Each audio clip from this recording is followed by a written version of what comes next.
West Lombard, an apartment community in St. John's, has permanently solved the problem of those yearly PGE rate hikes. They are 100% solar powered, and electricity is included with every lease. They're also conveniently located directly across from New Seasons Market, close to all the awesome local small businesses in downtown St. John's, as well as the University of Portland and the Adidas North American headquarters. And they're giving away $25 Visa gift cards if you schedule a tour today. Visit westlombard.com for more information. That's westlombard.com. Diamore Law Group believes personal injury is about public safety, not just a settlement check. Led by veteran trial attorney Tom Diamore, with over 30 years of experience holding negligent drivers, corporations, and unsafe institutions accountable across Oregon. And clients pay nothing unless they win. If you or someone you love has been seriously injured, call 503-222-6333 or visit diamorelaw.com to schedule a free consultation.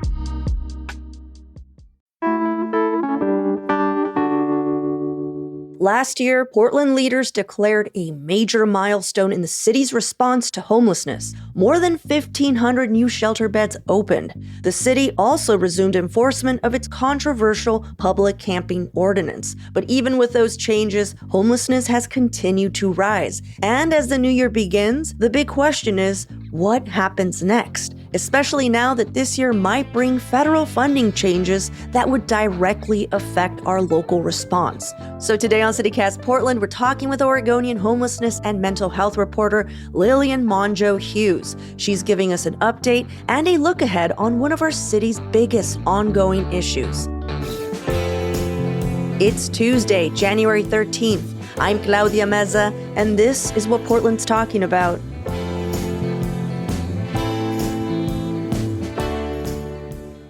So Lillian, the first big headline we saw coming out this year from Mayor Wilson was that he's planning to evict nearly 100 residents from alternative shelters in February because they weren't engaging with offered services. Are you expecting to see tougher enforcement just overall in 2026?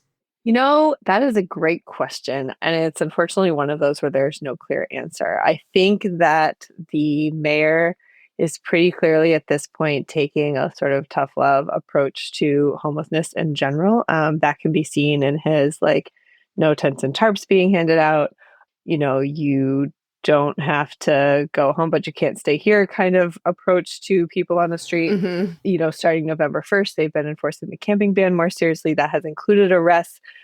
To be super clear, the arrests have only been for people who have a warrant for something else or who behave in some way that a crime is evident at the time that is not camping, right? So nobody has been arrested just for camping, to be clear. And then this eviction thing comes from a policy change last fall where they said if you're not engaging and you've hit 120 days of not engaging with the services we're offering, we're going to ask you to leave and somebody else can take that spot. Those folks who are asked to leave have time to, they can come back after 90 days if they sort of make changes. So I think you asked, is there going to be tougher enforcement? I think it depends how you define enforcement. Some people would say absolutely yes, this is sort of strong discipline. And other people would say this is needed accountability. I will say, having checked in with different shelters that are not connected to the city, this isn't out of the ordinary. Correct. Residents being told that they have to either get with a program or find another shelter is just the way it works because of space and resources. This is transitional housing, essentially. So I just wanted to note that because I don't think a lot of people know that, that it's not like a standard protocol, but it's something that is done in other shelters. Yeah, I think the majority of shelters, I believe all of the county shelters have on the books a stay limit, but you rarely hear of people actually being asked to leave. Yeah. I think that's the tricky part.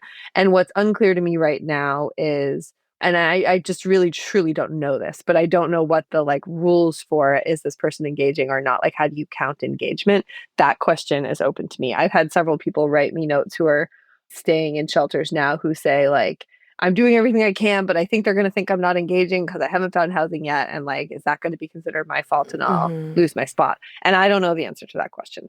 I think that's going to be the answer is going to be in the weeds here. Yeah, we're probably going to have to look into that, aren't we? Yes. I'm like, you. Last year, we saw a lot of the council butting heads with the mayor on homelessness and the camping ban enforcement policies. Do you expect that to continue, or is that conversation done? I doubt that conversation is done because there's budgeting. And we already saw a lot of the butting heads came towards the end of the year when a proposal was made by Councilor Murillo to move some money from sweeps, which to be clear is slightly different than camping ban enforcement, but to be moved from sweeps/tent cleanup, depending on your political perspective, into rent assistance and some other more preventative measures. That didn't go through for various reasons. And she has since said, like, she maybe didn't approach it correctly to get what she wanted out of it. I would be shocked if a similar proposal isn't part of what the council brings forward in the budgeting session that has yet to start. Especially if there's leadership change, which might Correct. happen. Yeah. It very well could, or maybe not. I don't know what's going to happen there. And we're talking about city council deciding on a new president. Right. Which is, as of taping today, we have yet to find out who the new president will be. No, that's right. They voted several times and didn't get to an answer. So, yeah, so I think that, yes, I think there will probably be butting heads. I think that, it was interesting to me that butting heads actually took as long as it did to show up, because there's some people with really different perspectives on how to address homelessness than the perspective that the mayor brings. But it was really like almost 9 months before you started really seeing sparks fly on that issue. So it'll be interesting to see what happens next. The other thing is, I am assuming, and this is a guess, that the mayor is going to want at least some number of millions of dollars to continue keeping open the shelters he has opened this year. Most of the money he used for it this year was sort of one time. And he's going to have to secure that funding if he wants to keep his new overnight only shelters open. And I know that there are some counselors who don't think that that's the best way forward. So it'll be interesting to see what happens there. Right. Well, let's take a quick break here. When we come back, let's talk about how the federal government cuts are going to affect us locally.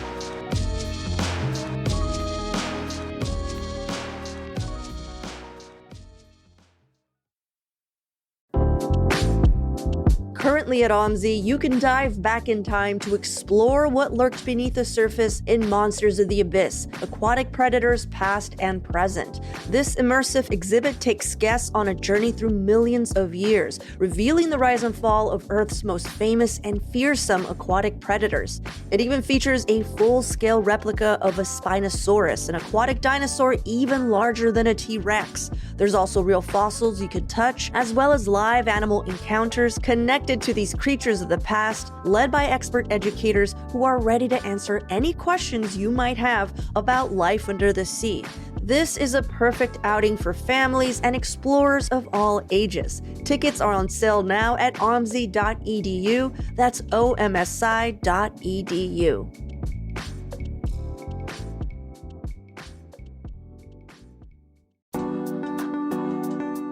Just a quick traveling hack for all the new Oregonians. If you're thinking about getting away somewhere in the state next year, January is actually when locals plan ahead. This is when the best places for the rest of the year start filling up, especially for the summer. Cascadia Getaways is Oregon-owned and operated, run by locals who genuinely love showing people their favorite corners of the state. They have homes on the coast, around Mount Hood in Central Oregon, and they just launched in Oregon wine country, which is already booking fast. And when you book directly with Cascadia Getaways, you're skipping the big third-party booking fees, which can be as high as 15 to 20%. You can go take a look at their properties at cascadiagetaways.com to see what's available and to learn more. That's cascadiagetaways.com. The Getaways is plural. Book direct, book local, explore Oregon.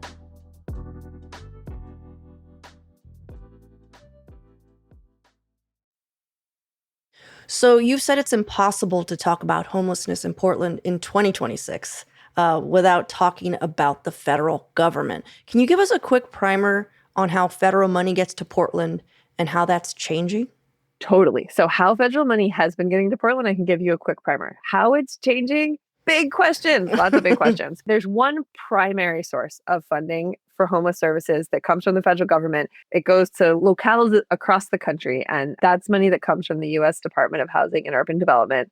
The fund is called Continuum of Care funding, and there's continuums of care everywhere. So Multnomah County has its own continuum of care, so does Washington County. That money accounts for like a quarter to a third of the money that is spent in the Portland metro area is federal money that's specifically the Continuum of Care HUD money, HUD being short for Housing and Urban Development.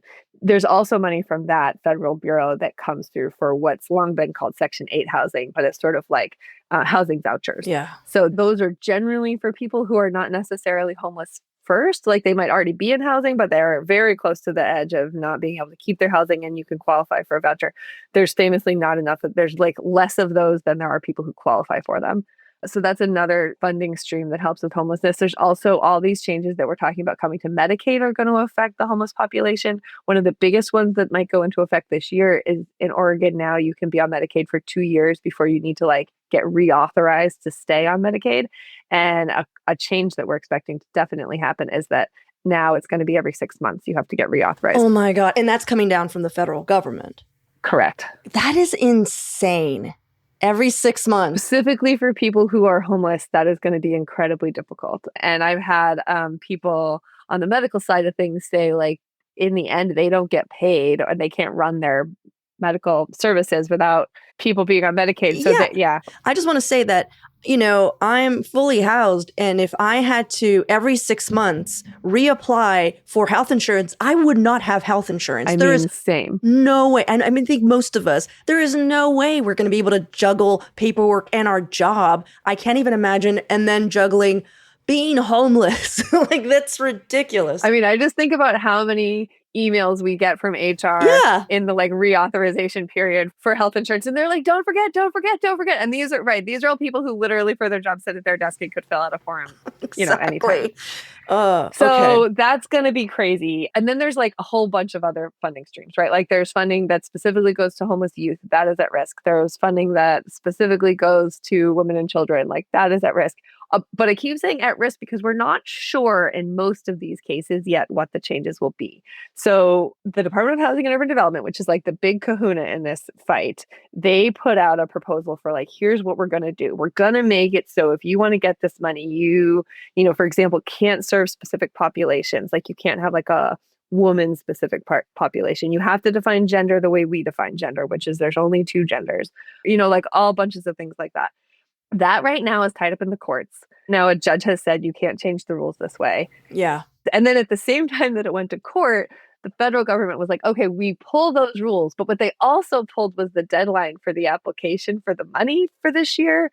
So it's unclear right now, as far as I know, whether that money will just be like, actually, you'll get to keep it the way it was in 2025 because nobody's changed it fast enough, or if there's going to be a new application deadline dropping, or what the rules will be around that application. Yeah. How much money are we looking at losing? So right now, Multnomah County receives just under $38 million from the U.S. Department of Housing and Urban Development for this Continuum of Care Fund. We've been talking about that.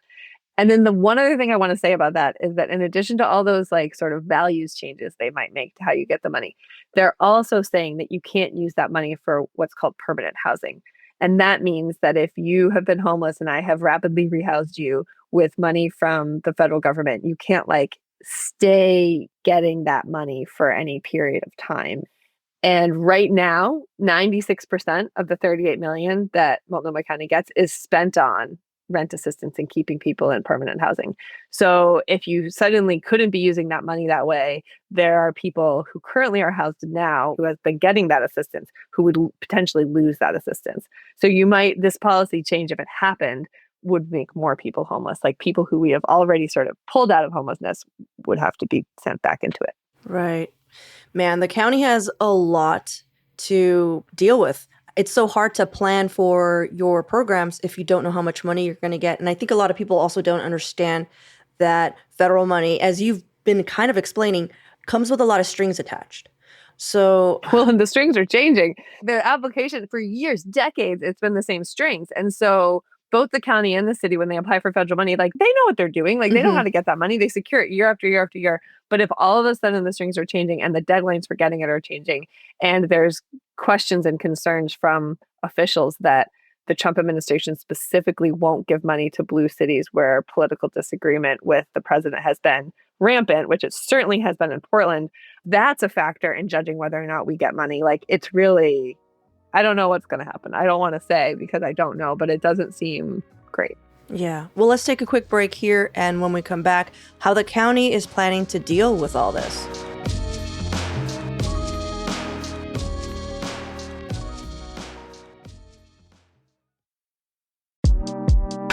A new year is the perfect time for a fresh start. If you've been wanting to improve your team's work dynamics and communication, and no one has taken you up on a top golf outing, check out Skill Charter. They're a locally owned leadership development company that's already helped colleagues at Portland State, Wild Cannabis, and Nonstop Health reconnect, reset, and actually work better together. Skill Charter's workshops are fun, affordable, and designed to create real lasting change long after everyone goes back to the office. They help growing organizations build strong teams by providing the space to finally have the kinds of conversations you never have time for. They bring the structure, facilitation, clarity, practical tools, and plenty of humor. You just have to bring your people. To learn more, explore case studies, or connect with co-founders Kate and Corin, go to skillcharter.com. That's skillcharter.com. So, pretty dire picture that you've painted for us here. Sorry. What? Yeah. Happy New Year. Happy New Year. So how is the county planning to deal with the possible financial losses? Have they started creating any plans? You know, my job as a reporter, a local reporter, is to hold the local government accountable. And I've got to tell you, like, I'm not sure what exactly we should expect them to be doing on this at the moment. Like, do they have an outline of a plan? Yes, they have an idea. Here's how we could move money around so we could count some of this housing as transitional housing, and then transitional housing, like, those are the words, would like pass the test that the federal government has set up. But that's under the rules that they proposed that they've now withdrawn and are now caught up in court. So it's like, it's very hard for anybody to figure out exactly what the requirements are going to be, which, to your point, makes it really hard to plan. So I think that there's certainly smart people at the city and county who are attempting to plan around this.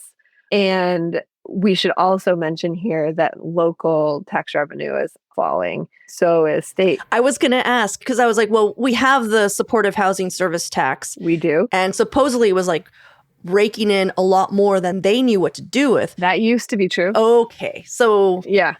Will it or will it not make a difference? It will help. I mean, look, there's a lot of places in this country that don't have a tax like that and don't have that fund. And we do. If we didn't, then the federal money we've just been talking about might be 90%, 75% of the money that we were using to provide homeless services. And here it's a much smaller percentage because we have the homeless services tax.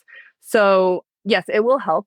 The money that was brought in that they were having trouble spending, that is over. That money has been spent. It was allocated over the last couple of years. It's gone now, the extra money, if you will. Part of that was just the system took a long time to build up. And part of it was like spending didn't ramp up quickly at the beginning at the way it should have. Going forward, that money will continue to come in. It is based on high income earners and businesses. So as long as those people are, continuing to live here and do their thing, we'll continue to get some of that money, but it will be like a stopgap measure. It might well be, depending on what happens with the federal government, that accounts for a much larger portion of what is available to spend on homeless services going forward. Man, and it's kind of hard because I know that our mayor has ideas, has plans. But the truth is that most homeless services, almost all, are centered in the county. And so the county has to be healthy, financially, right, for a lot of, right, our mayor's plans to actually come through. Well, and I mean, there's also always, I think, certainly right now, there's the question of, are the county and the city pulling in the same direction? Given limited resources, you might think the spending would be like the most effective if they were. And that's unclear. I think right now there's certainly some difference in philosophy. I think that there's a lot of people who want to work together and want to make it work, but there's also some pretty strong ideas about the best ways to do this and not. And the way the county has been spending their money does not necessarily align with the way Mayor Wilson thinks the money should be spent. Yeah. Well, knowing that, what kinds of metrics should we be tracking to see if there's continued success this year? Because If you're saying, hey, things might be a little split in how things move forward, then how are you tracking this? A lot of the public officials in both bodies will come back to like, well, how many people are homeless? And I can tell you that every month I've been in this job since September of 2024, more people have become homeless every single month. That trend has not stopped. I think that laying that entirely at the feet of local government is probably too hasty, especially this year. Yeah. But it's pretty hard to imagine another like clear line of success. And by that metric, like it's not working. And it's super important to understand that the money that's being spent isn't being like thrown into the river. Like people are getting housed, people are living on rent assistance. And I met a family yesterday that got moved into a motel because of emergency funds for families.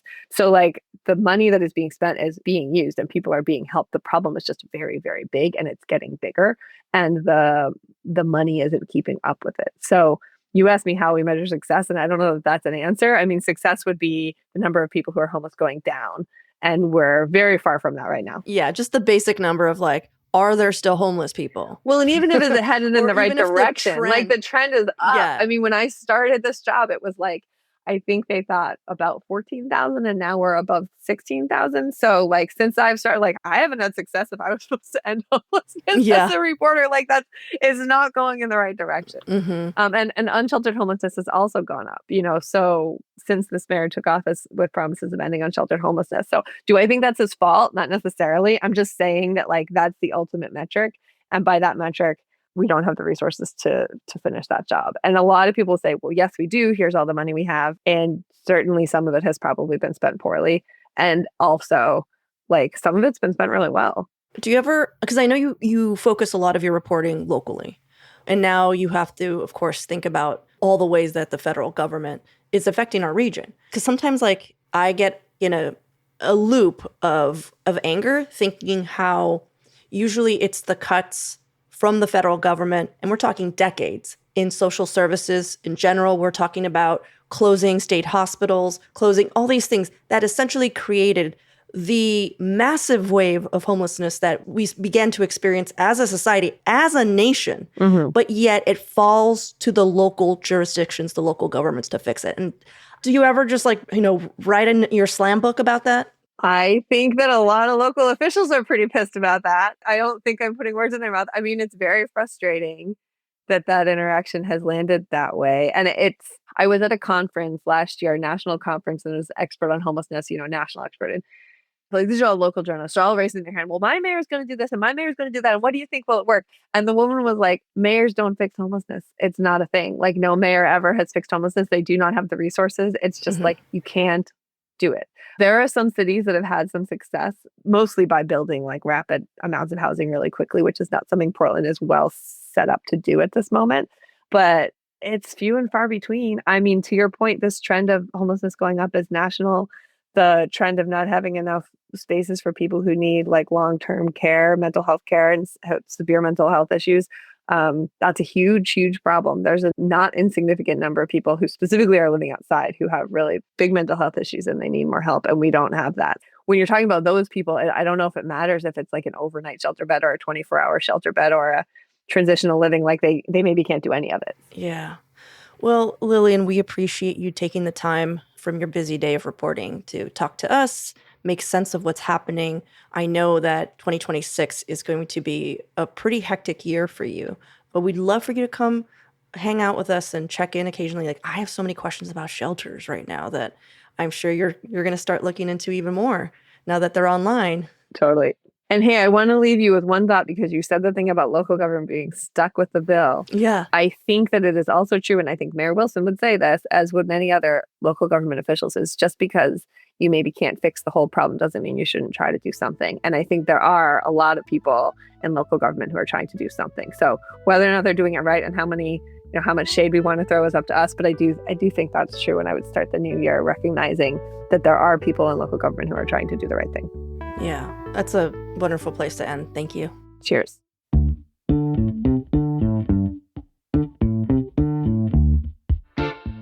That's all for today here on CityCast Portland. Thank you so much for listening. If you enjoyed the show, share it with a friend or rate and leave us a good review. It really helps us out. And don't forget, you can support this show and get some great perks by becoming a CityCast neighbor. Just visit membership.citycast.fm for all the details. We'll be back tomorrow morning with more from around the city. Until then, see you at Slim's.